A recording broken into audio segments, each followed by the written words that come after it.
Hey guys, how's it going? Hope you're doing well. My name is Crown, and today I'm going to read you some very interesting stories that I hope that you're gonna love. And now, without further ado, let's go!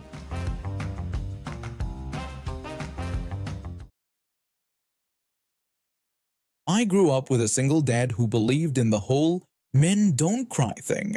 I learned to keep my feelings bottled up pretty early. By my teens, I was basically this emotionless robot, just following orders and respecting authority without question. High school was rough. I dealt with some serious bullying, and neither the teachers nor my dad were much help. It all came to a head when I finally snapped and fought back. That incident changed me. I realized that sometimes you have to stand up for yourself, even if it means getting your hands dirty. Fast forward a few years, and I'm living in my first apartment. It's nothing fancy, but it's mine, and I'm proud of it. I work hard at my job as a mechanic, often pulling long hours to make ends meet. My neighbor, let's call her Karen because that's exactly who she is a whole different story. Karen's this middle-aged woman who doesn't work and spends most of her time complaining about everything and everyone. From the moment I moved in, she's been a thorn in my side. At first, I tried to be polite and avoid conflict, but man, she made it hard. Our apartment complex has assigned parking spots, and mine happens to be right next to hers.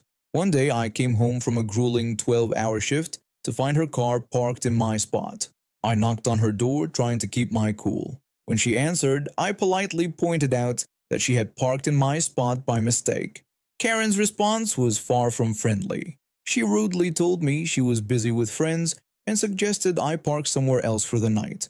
When I reminded her that I paid for the spot as part of my rent, she claimed that her longer tenancy gave her more say in how things worked around the complex.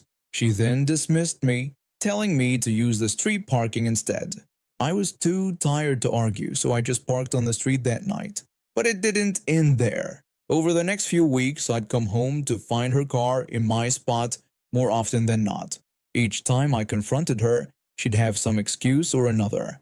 One night, after a certain stressful day at work, I came home to find her car in my spot again. I'd had enough. I walked up to her door and pounded on it. When Karen answered, she immediately demanded to know what my problem was. I explained, frustration evident in my voice, that her constant use of my parking spot was the issue. I requested that she move her car right away. Karen's response was cruel. She mocked me, suggesting I might cry to my mother, then added a snide remark about my lack of a mother. It was a low blow, and it was clear she'd been gossiping with other neighbors about my background. I tried one last time to resolve the situation peacefully, telling her I didn't want trouble and asking her again to move her car. Karen's response was a curt, "Make me," before she slammed the door in my face. I stood there fuming. Then I remembered something my dad taught me. Sometimes you have to fight fire with fire. I went back to my apartment and grabbed a pen and paper. I wrote a note saying, "This vehicle is parked illegally and will be towed at owner's expense," and stuck it on her windshield. Then I called a towing company. About 30 minutes later, I heard a commotion outside. Karen was yelling at the tow truck driver as he hooked up her car. She insisted that she lived there and couldn't be towed. The driver calmly explained that he was just doing his job and suggested she take up any issues with management. Karen then started shouting about how this must be the doing of her new neighbor, me, and threatened to have me evicted. I watched from my window as her car was towed away. Part of me felt bad, but a bigger part felt relieved. Maybe now she'd learned her lesson. The next morning there was a loud banging on my door. It was Karen, and she was livid. She called me names and threatened to sue me for harassment, complaining about the cost of retrieving her car. I apologized for her having to pay, but reminded her that I had warned her multiple times about parking in my spot. Karen then declared she was going to the management office and promised I'd be evicted by the end of the week. She took off, and I have to admit, I was a bit worried. But I decided to beat her to the punch. I went straight to the management office and explained the whole situation. I showed them pictures I'd taken of her car in my spot on different days, and texts I'd sent her asking her to move. The manager listened carefully and then thanked me for bringing this to their attention. They admitted they'd had other complaints about Karen, but no one had provided evidence before. The manager assured me They would handle the situation from there. A week later, I saw Karen moving out. Turns out she'd been violating several clauses in her lease, and management had been looking for a reason to evict her. My complaint was the final straw. When she was loading the last of her boxes, she saw me and started yelling. She accused me of being a snitch and ruining her life. I responded calmly, expressing regret that it had come to this, but reminding her that she had brought it on herself. I wished her well, hoping she'd learn from this and treat her future neighbors with more respect. She drove off, flipping me the bird as she went. The parking lot's been peaceful ever since. Sometimes standing up for yourself means more than throwing punches. It means being smart, documenting everything, and knowing when to ask for help. I learned that lesson the hard way, but I'm glad I did. No more Mr. Nice Guy, at least not when it comes to entitled neighbors. After graduating with a degree in English literature, I was eager to put my writing skills to good use. I spent months sending out applications, hoping to land a position that would allow me to flex my creative muscles. When I finally got an offer from a catalog company looking for a copywriter, I jumped at the opportunity. I was hired as a copywriter, tasked with creating engaging product descriptions for the company's catalog. The work was challenging but rewarding, and I felt like I was finally putting my degree to good use. However, things took an unexpected turn just a few weeks into my new role. The company's database administrator unexpectedly quit, leaving them in a lurch. Being the newest member of the team and having shown some aptitude with computers, I was asked to temporarily help out with the database until they could find a replacement. My manager assured me it would only be for a few weeks and promised I'd be compensated for the extra work. Eager to prove myself and naively trusting my superiors, I agreed.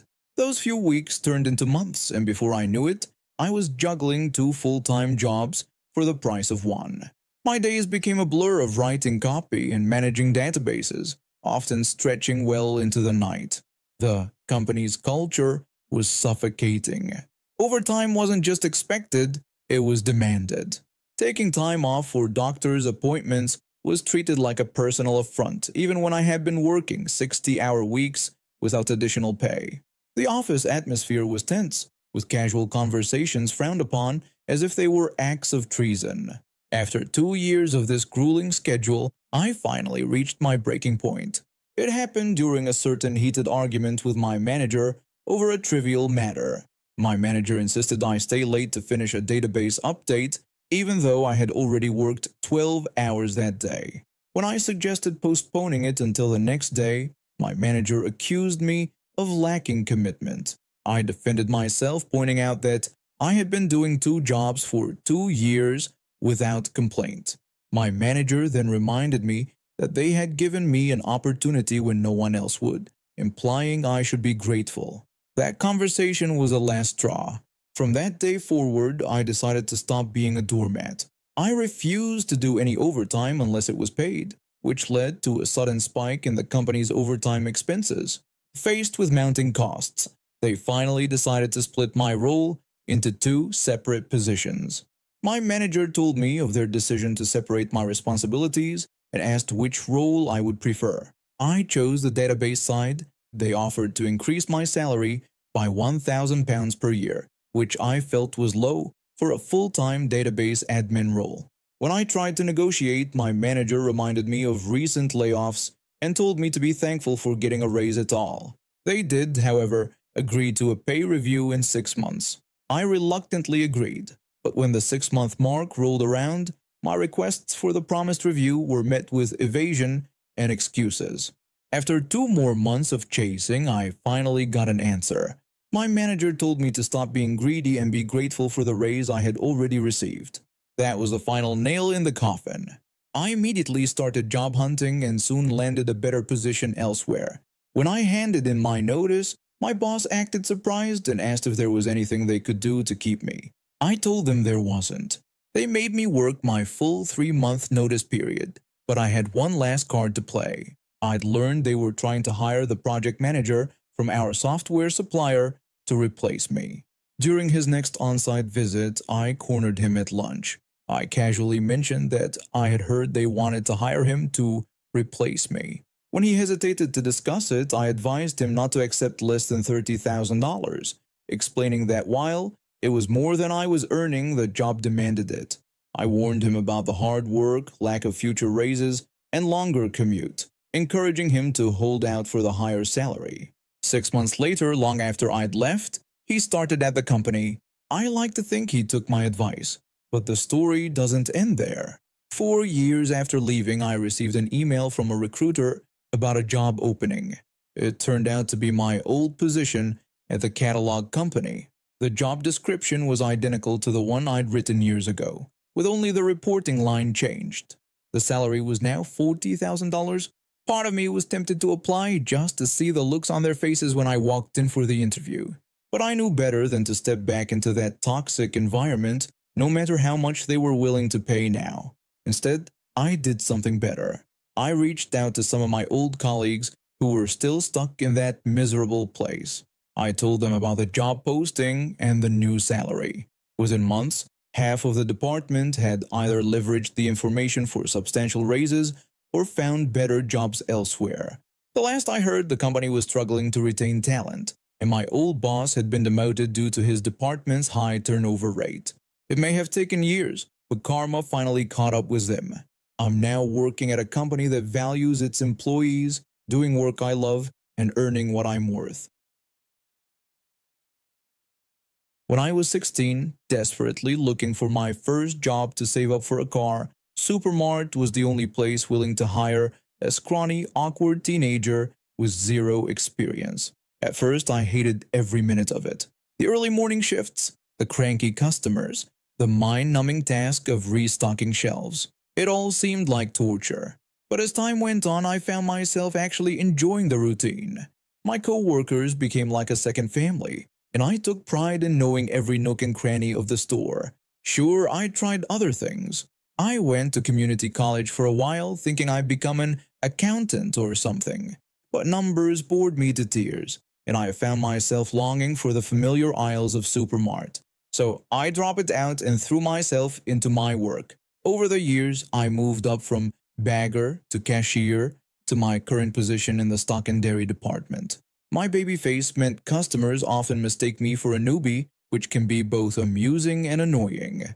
Recently, Supermart started offering personalized work shirts to all employees, not just managers. I was thrilled to get mine. No more fiddling with those annoying name tags. Little did I know this simple shirt would lead to one of the most bizarre encounters of my career. It was a typical Sunday afternoon, the store buzzing with weekend shoppers. I was restocking the egg section, carefully arranging cartons, when I noticed a woman and her teenage son approaching. The woman had that look, you know the one, where you can tell she's about to make your day more difficult. The woman asked me about the starting pay rate, mentioning she wanted to know if it would be a good place for her son's first job. I apologized and told her I wasn't sure. Her face immediately scrunched up like I'd just insulted her entire family tree. She then questioned why I didn't know, assuming I was a department manager. I explained that I was just a part-timer. She pointed out my personalized shirt, insisting only managers got shirts like that. I looked down at my new shirt, suddenly wishing I'd stuck with the old name tag. I clarified that the store had recently started offering these shirts to all employees, from managers to baggers. She lit at a huff that could have knocked over the egg display if I hadn't just restocked it. The woman wouldn't believe that part-timers were allowed to wear personalized shirts, and then asked about my hourly wage. I tried to keep my voice level, even though I was starting to get irritated. I explained that if her son was hired, he would make much less than I did, given my long tenure and recent raise. I suggested she would be better off asking a manager about the current starting pay. Her eyes narrowed and I could practically see the gears turning in her head. She doubted my claim of working there for 16 years, saying I looked no older than 20.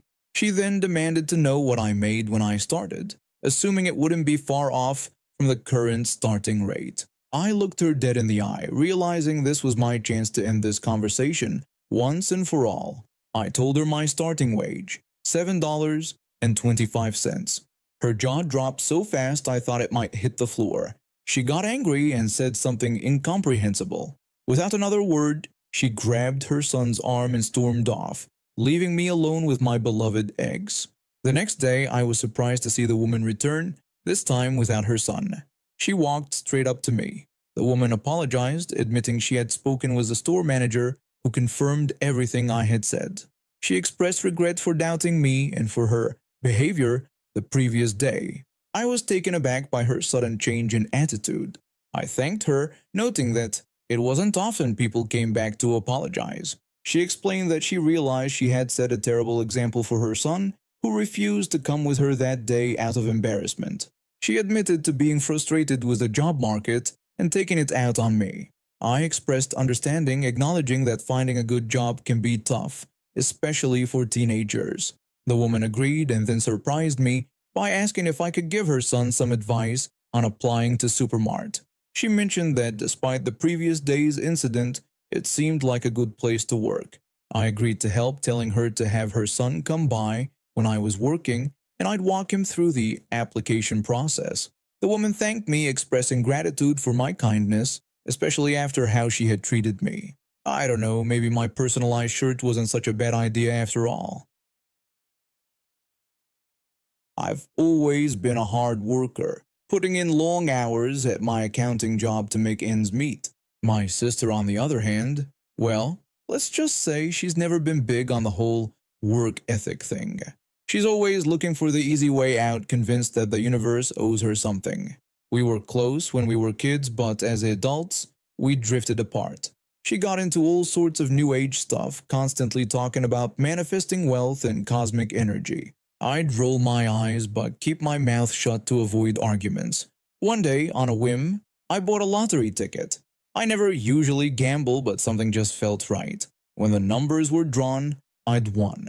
Not just a few bucks, but a jackpot. $215 million. At first I was in shock. Then came the excitement, followed by the overwhelming sense of responsibility. I knew this money could change my life, but I wanted to be smart about it. I kept it quiet at first, only telling my parents. But somehow my sister found out. That's when the madness began. She showed up at my door, all smiles and hugs. She said we had won. I was confused by her use of we and asked her what she meant. She explained that she had been praying for our financial success for months and claimed her positive energy made it happen. I laughed, thinking she was joking. She wasn't. She then asked when she would get her half. I was taken aback and asked her to clarify. She insisted that her spiritual contribution was crucial and that she had manifested this for us. I tried to gently explain that while I appreciated her prayers, this was my win as I had bought the ticket. Her face changed instantly. The smile vanished, replaced by a look of pure entitlement. She called me an ungrateful brat, saying I owed her after everything she had done for me. I shut the door in her face. A week later, I got served with court papers. My own sister was suing me for spiritual compensation. The lawsuit claimed her intense prayer and energy work directly led to my lottery win, and therefore she was entitled to half the jackpot. I thought it was a joke. The judge didn't throw it out immediately, which shocked me. Apparently, there was some obscure precedent about spiritual services that made it complicated. As the court date approached, things got weirder. My sister started showing up at every public event I attended. She'd stand outside with a sign, "Cosmic Justice for Spiritual Labor." One time, at a charity gala I was hosting, she managed to get on stage and grab the microphone. She warned the audience that the millions were cursed unless the universe was paid its due. She declared herself the conduit of cosmic balance and demanded recognition. Security dragged her out, but not before she threw a handful of crystals at me, yelling about cleansing my tainted aura. Then came the protests. Every morning I'd wake up to find her camped outside my house with a group of her New Age friends. They'd chant and wave incense, demanding karmic restitution. They would chant, asking for cosmic justice and demanding it immediately. It was driving me nuts. I couldn't leave my house without being accosted by crystal-wielding lunatics. The media was having a field day with it all. The day of the trial finally arrived. I was nervous, but my lawyer assured me we had a strong case. When we entered the courtroom, my sister dramatically gasped and clutched her chest. She claimed to sense negative energies and insisted the room must be cleansed before they could proceed. The judge told her to take her seat or she be held in contempt. My sister's lawyer tried to argue that her spiritual services were a form of work that directly resulted in my win. They even brought in a self-proclaimed psychic expert to testify about the monetary value of cosmic influence. The expert claimed that the vibrational frequency of focused prayer could be quantified. He said his calculations showed the plaintiff's spiritual output was worth exactly 49.7% of the lottery winnings. My lawyer countered by pointing out the absurdity of the claim and the lack of any tangible evidence. He also revealed that my sister had a history of filing frivolous lawsuits against family members and former friends. As the trial went on, my sister got more and more agitated. She kept interrupting with outbursts about astral projections and karmic debts. The judge's patience was wearing thin. Finally, it was time for the verdict. The judge looked exasperated as he delivered his decision. He said in the case of spiritual compensation for lottery winnings, he found in favor of the defendant. He explained that the court could not entertain claims based on unquantifiable mystical practices and dismissed the case. I breathed a sigh of relief, but my sister wasn't done. She stood up, pointing at the judge. She dramatically proclaimed that he had doomed us all, that the cosmic scales were unbalanced, and that chaos would reign. However, the saga wasn't quite over. A week later, I received a letter from my sister. It was a bill for spiritual services rendered, totaling exactly half my lottery winnings. At the bottom, she'd written a threat, saying I should pay up or face the wrath of the universe. I chuckled, tore up the letter, and tossed it in the recycling bin. Then I sat down and wrote a check. Not to my sister, but to a local mental health charity. I figured if anything good could come from this mess, it might as well be helping people who actually need it. Last I heard, my sister has started a GoFundMe to restore cosmic balance and save the world from karmic catastrophe. Apparently, she's raised $37 so far. I guess the universe works in mysterious ways after all. And now we have reached the end of today's stories. Thank you for watching, and see you next time.